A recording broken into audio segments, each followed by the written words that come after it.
That God so loved me. I got it now on the inside. That's what love is all about. I would not give a quarter for my husband telling me how much he loved me.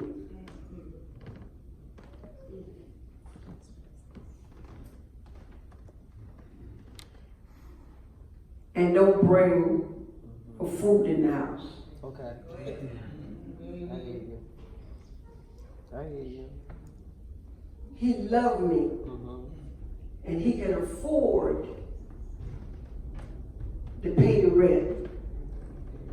But I'm sitting at the curb. He can keep that love.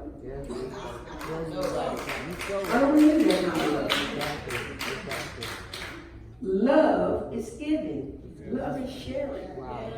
When you love somebody, you love them like you love yourself. You're not going to do any harm to yourself. So I'm not going to do any harm to you. Before I get to do any harm, I will leave you alone. I will leave you alone. That's what love is. I'm so sick of hearing love, love, love, love. And I don't see no love. I need to see it. I can tell when a man loves his wife, how he treat her. My. Well, how he act around her. Okay. That's how I know he loves her. I can tell. I'm sure you will. And I can also tell when you don't too much care. I can also care. Love is giving. Any questions so far?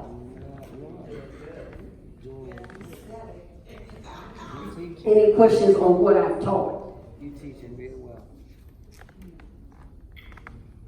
How much time I got? I'm not like Bishop.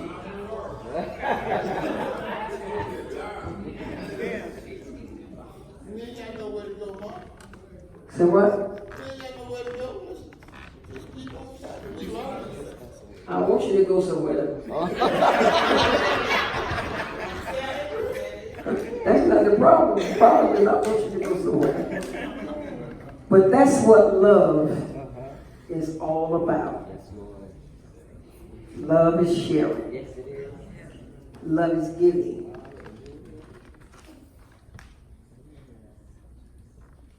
I'm gonna go a little further, then I'm gonna stop for my time.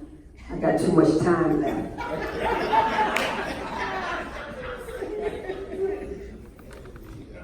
Do what you do. Right, you teach your mother. What the church is not. We have a wrong perception of what we think the church is. A wrong perception.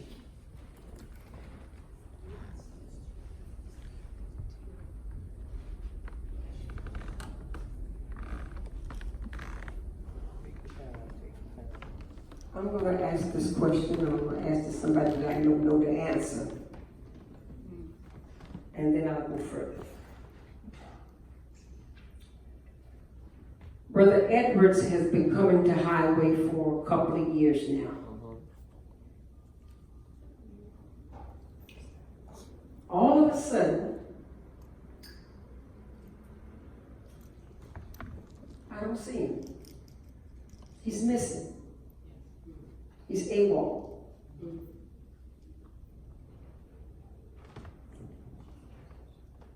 So I finally get on the phone and I call him. Said, Brother Edwards, I noticed that you haven't been in church for a couple of months. Is everything all right? He said, yeah, everything is all right. I ain't coming back no more. I said, you're not coming back no more? He said, no, I'm not coming back no more. I said, would you please tell me the reason why, at least, you're not coming back anymore? He said, because y'all don't have no love. We don't have any love. Why is that or not?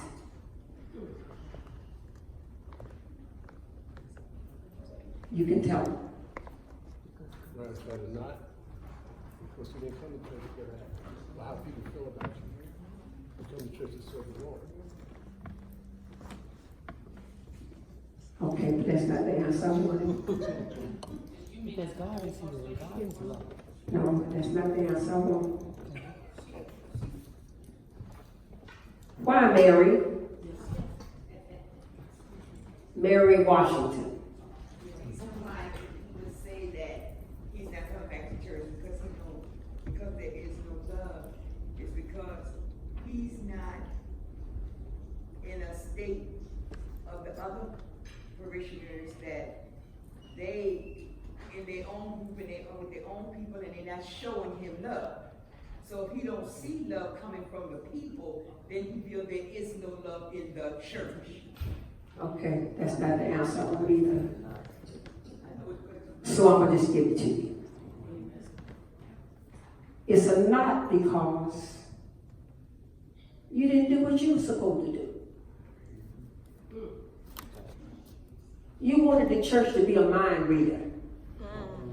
Teach us, mother. The Bible says if there's any sick among you, what you supposed to do? Call the elders. That's the word. That's the word, mother. Don't make me have to read your mind that, oh, he ain't here because he's sick. That's the word. Or he ain't here because he lost his job. Call the church and let the church know I've been missing in action for a couple of weeks. I was in the hospital. I'm out now. But I'll be back. You got me? You fall out of love because for something the church didn't know. We didn't know you were sick. Now, if you had called the church, spoke to Elder Lambert, and said, Elder Lambert, would you please let the pastor know that I haven't been in church because I'm sick. I've been in the hospital. I'm out of the hospital now, but I'm in rehab. And she didn't deliver the message to the pastor, then you can have a legitimate right. Because once the message gets to the church, somebody should respond. Is that right? Yes. Somebody then should respond, call you, say, well, I heard so-and-so, come and have prayer or whatever. Yes, ma'am. Mother, you have a lot of people that, and I understand where you come from, because we went through, me and you talked about that. You have a lot of people that are sick, and that's true. When you sick, can't nobody say you're not here because you're sick if you have not said nothing.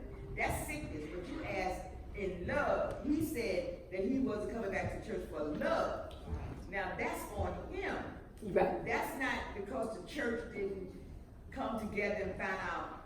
How can you bring your whole church together and say, we got to love Brother Edwards?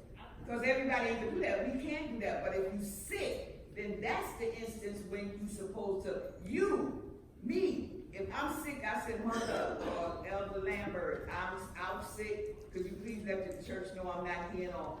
Then that's a different story. Right. You say you're not coming back because somebody love you. But see, that's the first thing that comes to your mind, though. When somebody don't respond to you, the first thing that comes to your mind is love. That if they love me, they would inquire as to where I am or what happened to me. That's the first thing the enemy is going to use. Then another thing. Let's just stay right there. Now it would be different, a little different, if Brother Edwards never missed a service. Every service he's here. All right, mother. Sunday school he's here. Morning worship he's here. Bible class he's here. Friday night service he's here. Sunday afternoon, don't miss nothing. Automatically, when he's missing, somebody gonna call him because he's missing. But here he hidden and missing. He here this Sunday, you don't see him the next month. Come next month, you don't see him till the next month. How I know something wrong with him? That's his MO. He's not consistent. But now he's mad with the church because he ain't consistent. Well, hey, that's what they do. That's why it's a no. You should not feel that way. And then let's hang it on whichever you said it. You're not coming to church for that reason in the first place. You're coming to church to serve God in the beautiful.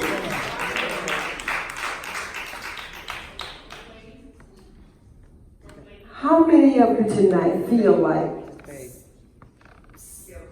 the church is a saving institution? Yes.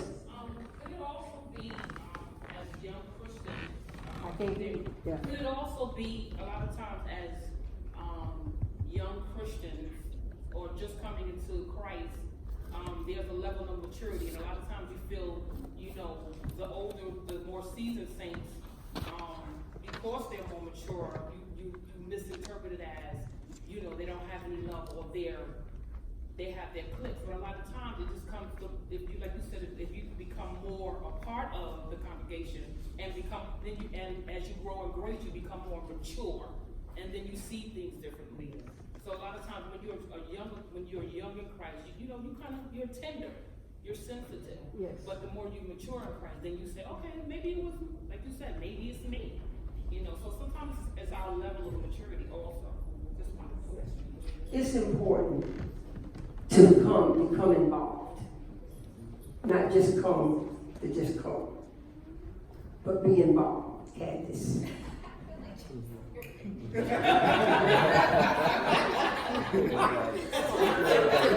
She's doing better.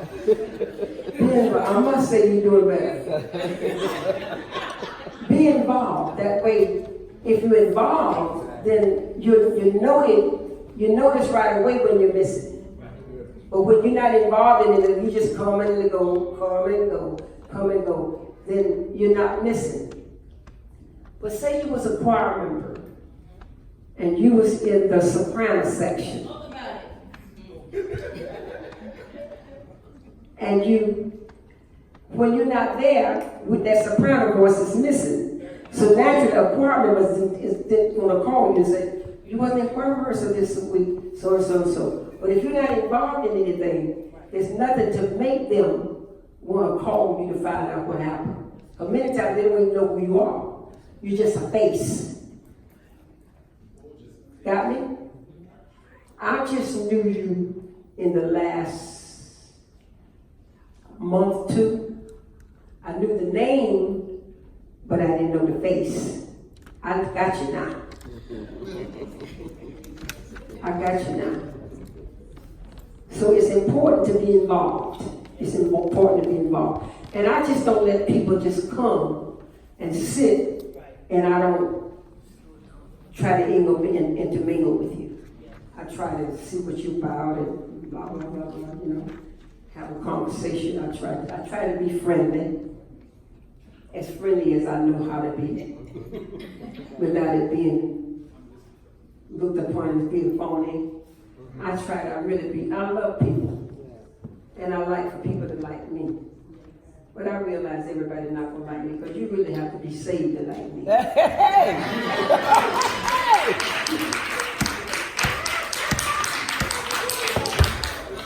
You have to truly be saved to like me.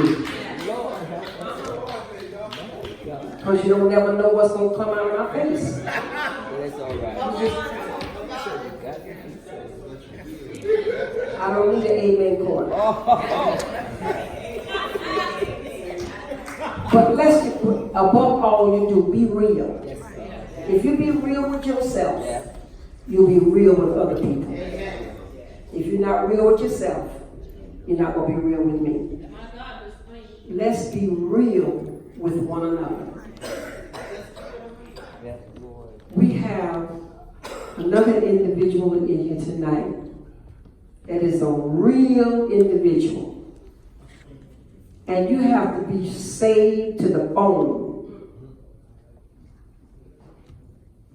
to get along with them. If you're not saved, forget it. Just say, I'll go and come back another day.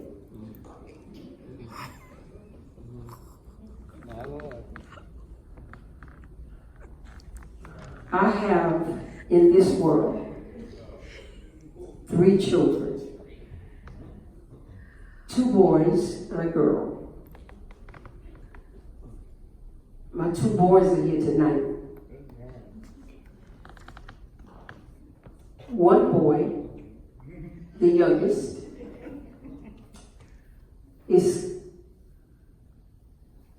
85% like his father. 85%. You still got more ways to go to make it 100, okay?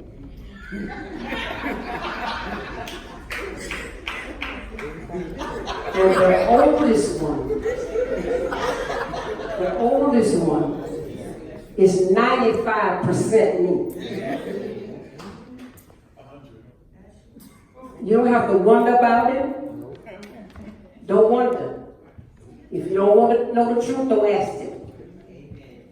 And don't come half-cocked. Because if you come half-cocked, he's going to set you right. He's going to set you right because he's 95% me. And I hate it when he says that. But I've evaluated it.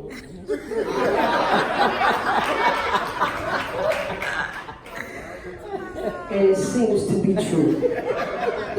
So I'm going to leave it alone. I'm going to leave it alone. I'm just about at the end because it's 7:30 now. The bishop is out by 8 o'clock.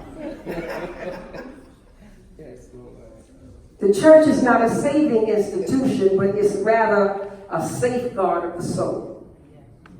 And the reason it's not a saving institution because if it was, everybody that came in would get saved. But you're only saved if you want to be saved. It's not the ministry.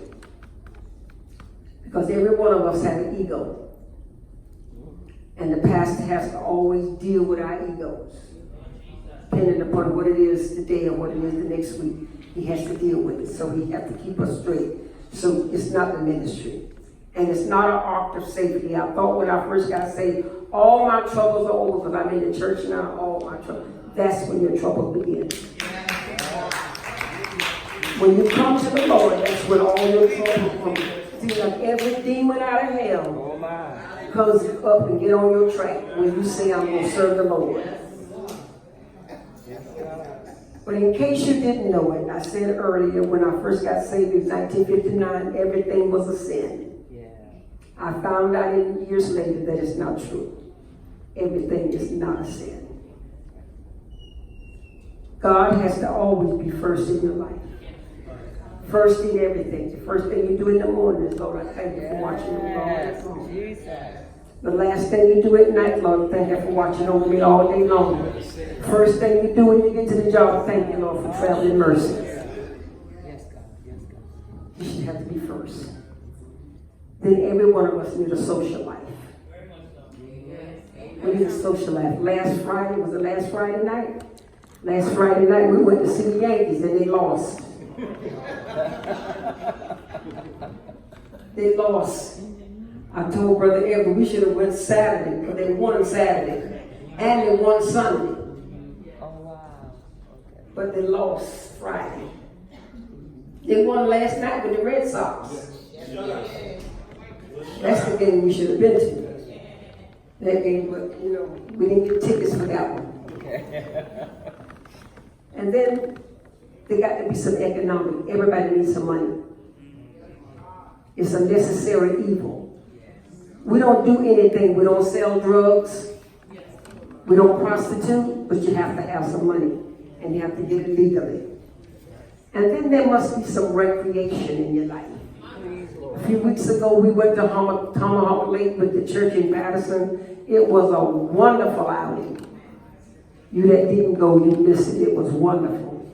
Just to be with the saints, even here the day after when we did the Labor Day thing in the backyard. It was wonderful. It was a wonderful outing. And Evangelist White and I, we beat the guys with spades. We beat them. We beat Wrigley.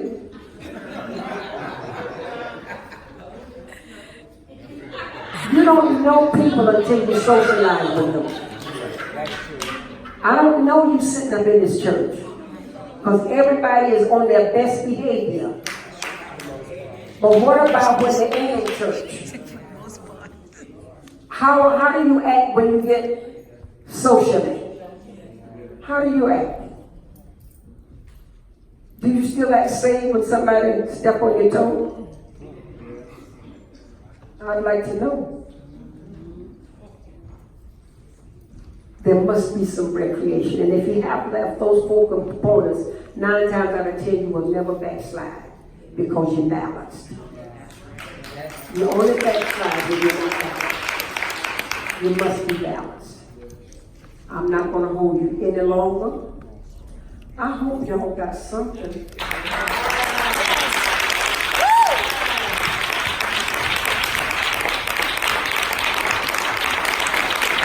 I'll just be staring words and I'm gonna let Bishop Page number 2 to close us out. Since he put me in this position tonight. Close it. Dr. Bishop did a great job.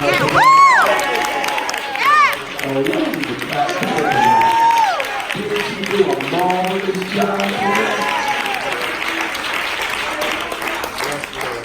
So proud of her. I said, I am so proud of her tonight. Now, that simply means that when my father is not here, he don't have to call me. All right, mother. And he don't have to call my brother anymore. She can stand and do it on her own. Is that right?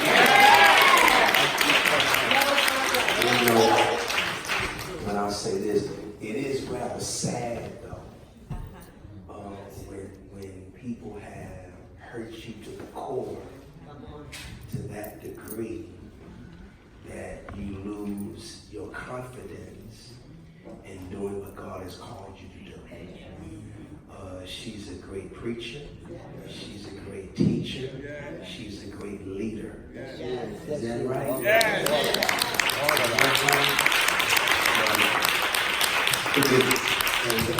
The reality is sometimes you have to be comfortable not being liked. Okay, help us, Bishop. Help us. Help us. Help us. Comfortable not being right. In fact, I'm not going to teach the lesson around. That's a good place. But if you want to be biblically sound about it, Jesus had to have been outside of being the incarnation of God, outside of that, in terms of being a model or an image or a motif for us to, follow the example. Did you ever stop to wonder, in the Feast of the Passover, the Last Supper, he knew one of them, and yet he served him anyhow.